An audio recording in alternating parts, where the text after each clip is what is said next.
Hello everyone, this is the fourth episode of my vector series. We are going to talk about the dot product this time. Are you ready? Let's go! To understand what a dot product is, let's first introduce two vectors, u and v in R3. Using the triangle law of vector addition, we can form a triangle using the two vectors, with the initial points at the same spot. So the third side is v minus u. Here we can call the angle between u and v theta, and it's between 0 and pi. Now, if we use law of cosines, we can write an equation relating the angle theta and the lengths of all three sides. Doing some algebraic manipulations, filling in the details with the components of the vector into this equation, doing a little bit of expanding, and canceling a lot of terms, we get the sum of the products of the vector's corresponding components. We call this dot product of u and v, denoted u dot v. Here's the dot product formula, and a quick example on computing the dot product.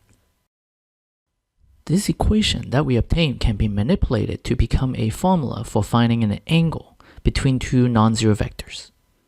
For example, if we want to find the angle between u and v, we can plug the vectors into this formula.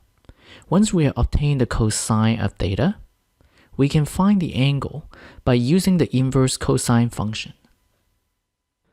We can also use the dot product to determine whether two vectors are orthogonal. Coming back to the formula for finding angle between two non-zero vectors, notice that the magnitudes must be positive. Cosine of theta is equal to 0 if the dot product is equal to 0.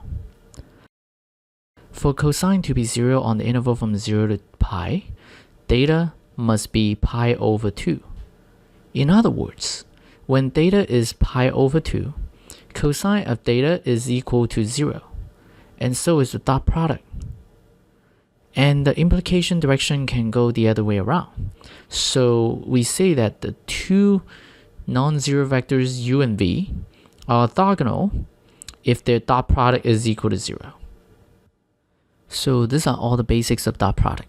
Of course, there are a lot more about it, such as properties, work, and scalar projection, etc. We'll talk more next time. Stay tuned.